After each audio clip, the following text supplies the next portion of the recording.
Hello, and welcome again to another Sparks by PRCA special episode, Trainer Spotlight, Insights from our PRCA Experts. In this series, we'll shine a light on the incredible expertise behind some of our wonderful trainers at the PRCA. Each episode is packed with insights and practical advice from the people who help shape the future of PR and communications. I'm Souha Khairallah, the Talent and Development Director at PRCA, your host for today. And this time around, I have another one of our wonderful trainers, Anne-Marie Blake.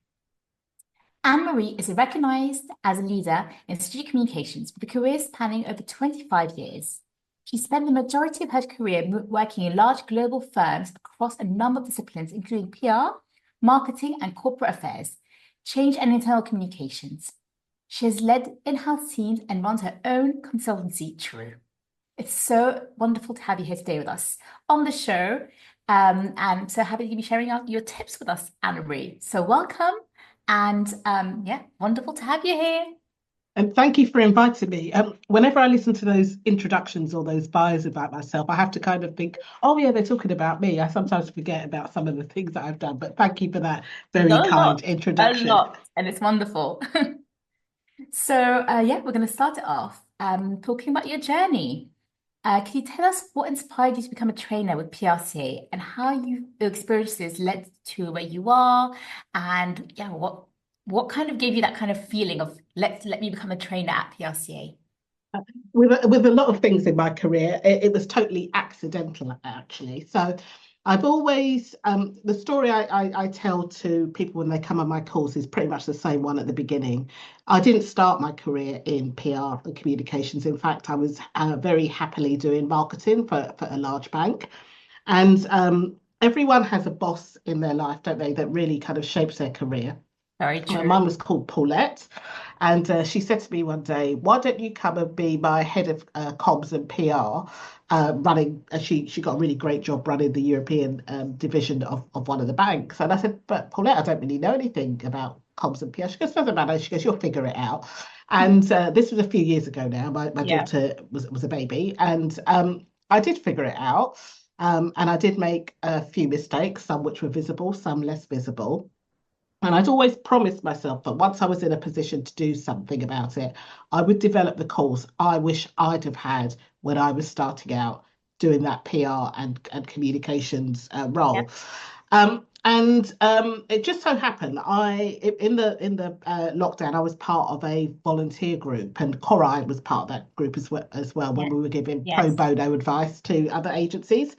And it just happened that there was a vacancy that come up. I think your previous trainer had decided to retire. And because I tend to say yes to a lot of things, I just said, yes, why not? So and that's kind of where it began. I was quite nervous that first course I gave in January 21, I think that my first. Oh my God, I can't believe it's been so time. I can't believe it's so long. Really and I was just like, oh my goodness, do I know anything? What I'm going to talk? What if they don't like me? What if they fall asleep? But actually, it went really well. And since then, I've gone on to deliver the courses I delivered to kind of hundreds of PRCA, apprentices, students, agency leaders, in-house people. So yeah, I really enjoy it. Amazing. Yeah, you are incredible. And like you said, you do lots of training for lots of new starters and our apprentices too. And it's so important to get them basically trained up from the get-go and just boost their confidence, which I love. So thank you so much for sharing that. That's fine. They're my favourites. I shouldn't have favourites, but the apprentices and the new starters are my favourites. Oh, they are. Because I'm getting older, they're all getting younger as well, which is quite interesting. But we try and have a bit of fun in the class as well, so it's not all serious stuff. Amazing. So speaking of your career, what's the most memorable project or campaign that you've worked on, and why does it continue to resonate with you? I think the example I'm going to use is one that I also use when I'm training the students. So it is memorable for some good reasons and maybe some less good reasons. So I said to you, didn't I? I didn't really have a background in PR and comms. Yeah. And a big project I had to do was my first time working with an agency, fantastic agency, and they're still my friends today. And we had to deliver an event over a short period of time, 4 countries, not in event venues. So we basically had to dress the venues as we went in, over 1,000 people. And it was all about landed a strategy. Absolutely amazing event, no PowerPoint. And one of the things that really sticks in my head is people coming in and going, wow, because it wasn't the sort of thing that I was working in financial services at the time, but that they were used to seeing. Yeah, so it was Yeah. amazing. We brought people to, sports halls and venues across Europe. It was fantastic. Um, it's memorable because people still talk to me about it now. It really, it was called Made Your Mark, So Make Your Mark, and it really nice. made a mark on them. And Yeah. even 15 or so years later, it's still resonating with people. But it's also memorable to me now because it just showed how much I didn't know at the time about working with agencies. So, Yeah. for example, we'd agreed the brief, what you would call a statement of work now, and we got on really well. And because I'm very collaborative, I'd go back to my exec stakeholders and I'd say, this is what we've planned, and they'd like, well, can we have a video? Can we have another video? Yeah, we can do that, I said. And I said to the agency, yeah, can we have a video? And they said yes. Oh, can we have some goodie bags? Can we have some gifts? Can we have some, basically anything that the executive said to me, I said, I checked with the agency that it could be done. And then I went back and we did it basically. And when the invoice came in for the work, it was significant. I mean, when I say significantly over the budget, Oh God.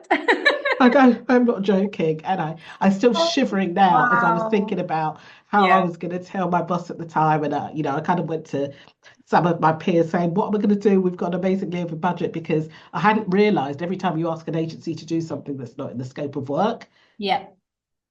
there's a price tag attached to that. So that was a big lesson for me, and it's one that I actually share with people coming on the introduction calls. So it's about having that communication and just remembering, once you've agreed a statement of work, anything additional you're going to have to pay for. So don't, I made that mistake, so you don't have to. So that's why it's memorable. Good things, and actually some Yeah. things, when I go back there, I start shaking again when I had to do that communication. That is a great tip. And I think like with PR and comms, there's so many things that you have to think about, right? So there's not just one little thing. It's just such accumulation, and having that mindset of like keeping everything in mind is so hard. So yeah, that's a great example. No worries, no worries. Definitely something that I understand would stay with you. Yeah. I'm even thinking about it now. I'm like, oh my goodness, how am I going to tell my Yeah. boss I've gone like significantly over budget? But yeah, it was fine. Actually, the event was a success, and we found the money. So all's well that ends well. Oh, great, great, great, great. So finally, for all our listeners who might be considering attending one of your courses, could you highlight three takeaways they'll be able to immediately apply after completing your training? Absolutely, and just come, because we have a lot of fun. So my principle when I'm training is, I was in house for a long time, as you said, and I went on those courses where I just basically sat there.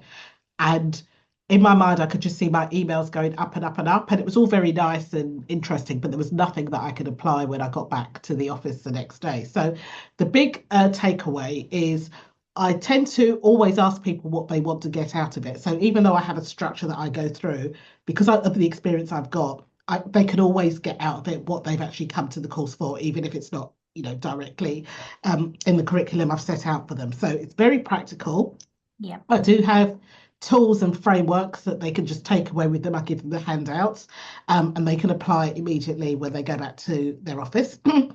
They also take away critical thinking. So there's something about understanding the theory, and then there's another thing about being able to put it into practice. So whether you're a large agency, small agency, whether you're in-house or whether you're independent, it's important you understand the frameworks, but also how to apply them when to whatever role that you're doing. So that's kind of what they take away, and we do some case studies and some interactive work when we're kind of in the course. And then the third thing I think is a network. So I don't make the rules, but PR is what it is. Yeah. So it's something about what you know, but in my career, it's always been about who I know. Wherever I'm in the world, I can ring someone, I can ask them a question, I can meet them for Very coffee. So, true. Very there's true. generally, 12, 13, 14 people on the course, which is a network. I always encourage them to connect with me. And one of the fabulous things that I like seeing is, over a period of time, particularly for the new starters, is when they're getting their first promotions or when they're kind of moving roles and stuff. And a couple of them I've actually kept in really good contact with. So Oh, that so shows the nice. power of the Yeah. network. Yeah. Yeah. I'm like an auntie. I like being a little I auntie. love it. And that kind of like definitely basically you're summarizing what's really important to PRCA and the training that we do and the fact that it is especially I think for new starters, it's so important for it to be practical, for them to feel comfortable, for them to be able to apply at work. So vital. So yeah. Yeah. And you Um, called me a PRCA trainer. I mean, sometimes I call myself that, but I think someone got it right the other day when they said, we're not trainers per se, but we're practicing professionals. So yes. once I've closed the laptop after I finish training, I'm going back to my agency Yeah. to start doing the work. So Yeah. this is all very kind of new and fresh and stuff like that. Absolutely. So I mean, that's what makes it realistic and that's what makes it really practical for them because all of you are experts and you've worked in PR and communications, and that makes a huge difference. Um, yeah, great. Well, thank you so much. no problem at I've all. absolutely loved this. So, yeah, thank you so much for giving us a glimpse into your incredible career and sharing such practical advice. It's been a real privilege to hear from you today. And to our listeners, if you're feeling inspired and want to sharpen your skills, check out the full range of PRCA training courses on our website. You can find the link on the podcast notes. You'll find Amory's courses and many more designed to take you to the next level, and you can bring any of Amory's sessions in-house for the whole team. Thanks all for today's episode. Join us next time for another session of insights and expertise. Goodbye for now.